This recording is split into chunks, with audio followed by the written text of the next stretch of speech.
ತುಂಗಭದ್ರಾ ಜಲಾಶಯದ 19ನೇ gate cut ಆಗಿ ಅವಾಂತರ ಸೃಷ್ಟಿಯಾಗಿದೆ. ಮುರಿದ ಗೇಟ್ನಿಂದಲೇ ಸುಮಾರು 35,000 ಕ್ಯೂಸೆಕ್ನಷ್ಟು ನೀರು ಹರಿದು ಹೋಗ್ತಾ ಇದೆ.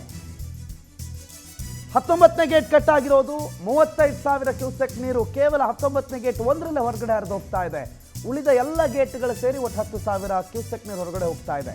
ಹಾಗಾಗಿ ಮುಂಜಾಗ್ರತೆಯಿಂದ ಎಲ್ಲ 33 ಗೇಟ್ಗಳಿಂದಲೂ ಕೂಡ ನೀರನ್ನು ಹೊರಗಡೆ ಹಾಕೋ ಕೆಲಸ ಆಗ್ತಾ ಇದೆ. ರಾತ್ರಿಯಿಂದಲೂ ಸುಮಾರು 1 ಲಕ್ಷ ಕ್ಯೂಸೆಕ್ ಅನ್ನ ಈಗಾಗಲೇ ಹೊರಗಡೆ ಬಿಡಲಾಗಿದೆ. ಇದರ ತುಂಗಭದ್ರಾ ಜಲಾಶಯದ ಒಟ್ಟು ಸಾಮರ್ಥ್ಯ 105 TMC. ಆದರೆ 55ರಿಂದ 60 TMC ನೀರು ಖಾಲಿ ಮಾಡಬೇಕು, ಆಗ ಮಾತ್ರ ದುರಸ್ತಿ ಆಗುತ್ತೆ ಅನ್ನುವ ಮಾತುಗಳು ಕೇಳಿ ಬರ್ತಾ ಇದೆ. ಹಾಗಾಗಿ ಡ್ಯಾಮ್ನ ಹತ್ರ ಈಗಾಗಲೇ ಬೆಂಗಳೂರು, ಚೆನ್ನೈ, ಹೈದರಾಬಾದ್ ತಜ್ಞರ ತಂಡ ಆಗಮಿಸ್ತಾ ಇದೆ.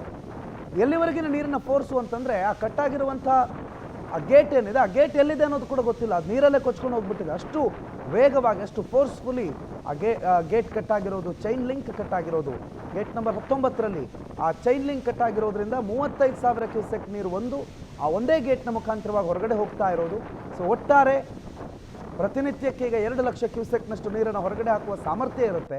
ಬಟ್ ಈಗ ಆಸ್ ಆಫ್ ನೌ 35,000 ಕ್ಯೂಸೆಕ್ ನೀರು ಕೇವಲ ಒಂದು ಗೇಟ್ನಲ್ಲಿ, ಉಳಿದ 32 ಗೇಟ್ಗಳಿಂದ ಟೋಟಲ್ 10,000 ಕ್ಯೂಸೆಕ್, ಒಟ್ಟು 45ರಿಂದ 50,000 ಕ್ಯೂಸೆಕ್ ನೀರನ್ನು ಹೊರಗಡೆ ನದಿಗೆ ಹರಿಬಿಡಲಾಗ್ತಾ ಇದೆ.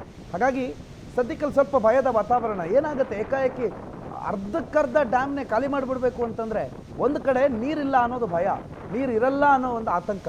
ಮತ್ತೊಂದು ಕಡೆ ಅರ್ಧಕ್ಕರ್ಧ ಡ್ಯಾಮ್ ನೀರನ್ನು ನೀವು 6 ದಿನ 7 ದಿನದಲ್ಲಿ ಹೊರಗಡೆ ಹಾಕ್ಬಿಡ್ತೀರಿ ಅಂತಂದರೆ ಆ ನೀರು ಎಲ್ಲಿ ಹೋಗಬೇಕು? ಆ ನೀರು ಅಲ್ಲಿರುವ ಬೆಳೆಗಳಿಗೆ ಅಥವಾ ಅಲ್ಲಿರುವ ಮನೆಗಳಿಗೆ ನುಗ್ಗಬೇಕೆ ಬಿಟ್ಟರೆ ಮತ್ತೆ ಎಲ್ಲಿ ಜಾಗ ಇದೆ ನೋಡಿ. ಹಿಂಗಿರುತ್ತೆ ಆ ಗೇಟು, ಈ ರೀತಿಯಲ್ಲಿ ಗೇಟ್ ಇರುತ್ತೆ. ಗೇಟು ಎಷ್ಟು ಎತ್ತರ ಬೇಕು ಅಷ್ಟು ಎತ್ತರ ಅದನ್ನು ಅಪ್ ಮಾಡಲಾಗುತ್ತೆ, ಸೊ ದ್ಯಾಟ್ ಅದರ ಅಡಿಗಳಿಂದ ನೀರು ಹೊರಗಡೆ ಹೋಗೋದು. ಆದರೆ 19ನೇ ನಂಬರ್ನಲ್ಲಿ ಆ ಗೇಟೇ ಇಲ್ಲ, ಆ ಗೇಟೇ ಕಟ್ಟಾಗಿ ಹೋಗ್ಬಿಟ್ಟಿದೆ. ಹಾಗಾಗಿ ಆತಂಕ ಅನ್ನೋದಿದೆ. ಮತ್ತೊಂದು ಕಡೆ ಸ್ವಲ್ಪ ಸಮೃದ್ಧವಾದಂಥ ಮಳೆ ಆಗಿತ್ತು. ಮಲೆನಾಡು ಭಾಗದಲ್ಲಿ ಮಳೆ ಆದಾಗ ಈ ಡ್ಯಾಮ್ ತುಂಬೋದು, ಶಿವಮೊಗ್ಗ ಭಾಗದಲ್ಲಿ ಮಳೆ ಆದರೆ ಈ ಡ್ಯಾಮ್ ತುಂಬೋದು. ಇನ್ನು ಈ ಡ್ಯಾಮ್ ತುಂಬುವಷ್ಟು ಮಳೆ ಆಗುತ್ತಾ ಒಂದು ವೇಳೆ ನೀರನ್ನು ಹೊರಗಡೆ ಬಿಟ್ಟರೆ? ಆಗಲಿಲ್ಲ ಅಂತಂದರೆ ಮುಂದಿನ 1 ವರ್ಷಕ್ಕೆ ನೀರಾವರಿ ಗತಿ ಏನು ಅನ್ನೋ ಪ್ರಶ್ನೆ ರೈತರಲ್ಲಿ ಹುಡ್ಕೊಂಡಿದೆ.